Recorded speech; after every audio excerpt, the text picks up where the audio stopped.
قرآن مجید اللہ سبحانہ و تعالیٰ کا کلام ہے جو اس نے محمد الرسول اللہ صلی اللہ علیہ وسلم پر نازل فرمایا. کس کے لیے؟ ہم سب کے لیے، تمام انسانوں کے لیے، ان کی ہدایت کے لیے، ان کی کامیابی کے لیے، انہیں اس دنیا میں مشکلات سے نکالنے کے لیے، اندھیروں سے نکال کر روشنی میں لانے کے لیے. آئیے ہم سب اس کتاب کی طرف رجوع کرتے ہیں خالص نیت کے ساتھ، سچے دل کے ساتھ، کہ اللہ تعالی ہمیں وہ روشنی دکھا دے، وہ ہدایت دے دے جو وہ اپنے بندوں کے لیے چاہتا ہے اور جس کے لیے یہ کتاب بھیجی گئی ہے. قرآن مجید کا آغاز سورۃ الفاتحہ سے ہوتا ہے. اعوذ باللہ من الشیطان الرجیم، بسم اللہ الرحمن الرحیم. میں پناہ لیتی ہوں اللہ کی شیطان مردود سے.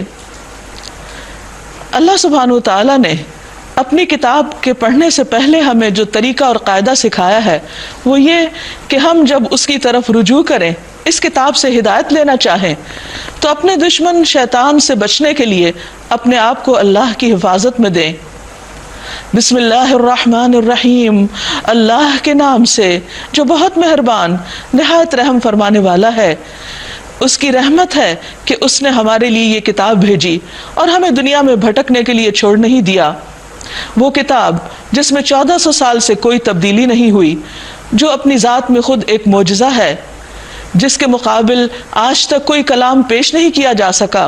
ابتدا ہوتی ہے الحمد للہ رب العالمین الرحمن الرحیم مالک یوم الدین ایاک نعبد و ایاک نستعین اہدنا الصراط المستقیم صراط الذین انعمت علیہم غیر المغضوب علیہم ولا الضالین آمین. سب تعریف اللہ کے لیے ہے جو رب ہے تمام جہانوں کا، جو رحمان اور رحیم ہے، روز جزا کا مالک ہے. صرف تیری ہم عبادت کرتے ہیں اور صرف تجھی سے ہم مدد چاہتے ہیں.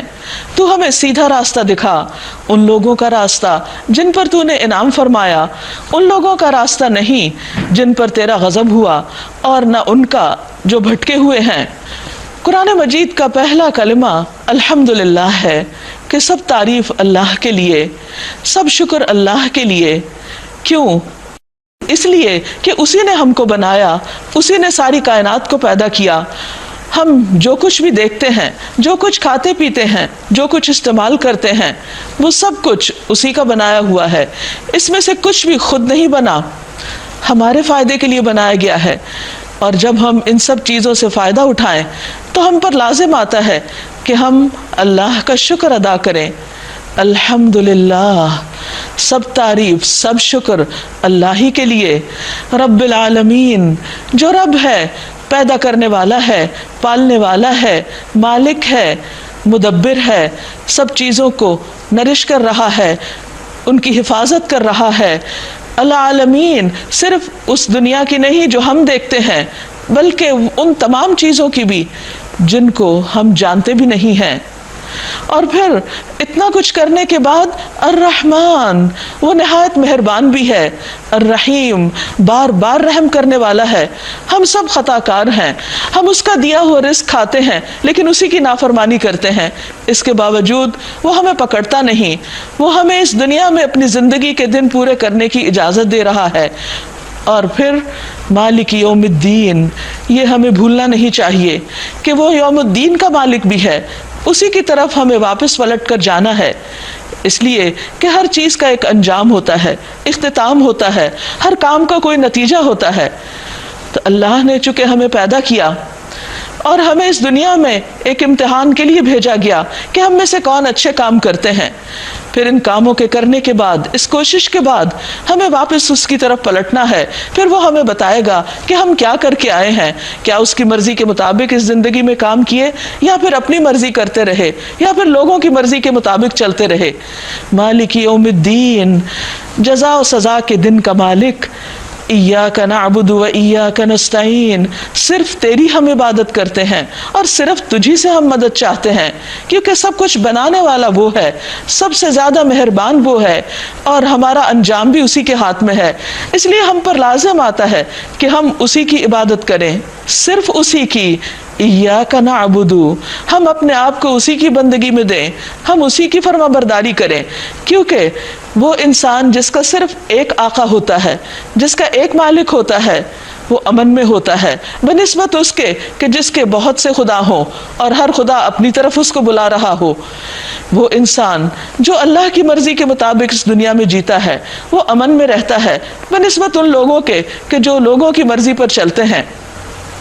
اور پھر وَإِيَّاكَ نَسْتَعِينُ، چونکہ عبادت، اطاعت، فرما برداری ایک ڈسپلنڈ زندگی ایک مشکل کام ہے، اس لیے ہم زندگی کی ان مشکلات میں، زندگی کے اس امتحان میں اور اس کے علاوہ ہر طرح کے دکھ، درد، تکلیف اور پریشانی میں اللہ ہی کی طرف رجوع کرتے ہیں اور اسی سے مدد چاہتے ہیں، کیونکہ وہ مدد کرنے پر قادر ہے۔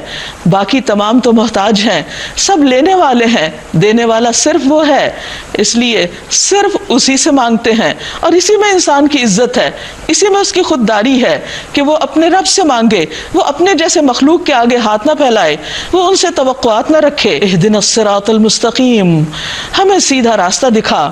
مانگنے کی چیزیں تو بہت ہیں، لیکن سب سے زیادہ ضروری چیز ہدایت ہے، سیدھا راستہ، اسلام کا راستہ، وہ راستہ جو اس کی رضا کی طرف لے جانے والا ہو، وہ راستہ جو اس کی جنت تک پہنچانے والا ہو، وہ راستہ جو اس کا پسندیدہ راستہ ہے۔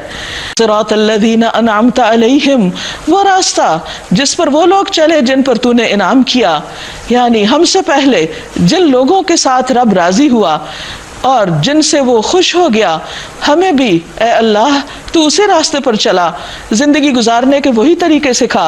غیر المغضوب علیہم، ان کا نہیں جن پر تیرا غضب ٹوٹا، جن سے تو ناراض ہوا، جن کو تو نے دنیا میں ہی عذاب سے دوچار کیا، ولا الضالین، اور ان کا راستہ بھی نہیں جو بھٹک گئے، جو سیدھے راستے کو کھو گئے، جنہوں نے اللہ کی وحی پر، اللہ کی دی ہوئی رہنمائی پر اعتماد کرنے کی بجائے اپنی عقل پر اعتماد کیا یا لوگوں کی باتوں پر اعتماد کیا، اور یوں انہوں نے اپنا راستہ کھو دیا، یا پھر وہ اپنی خواہشات کے پیچھے چلے، یا وہ شبہات اور شکوک میں پڑ گئے۔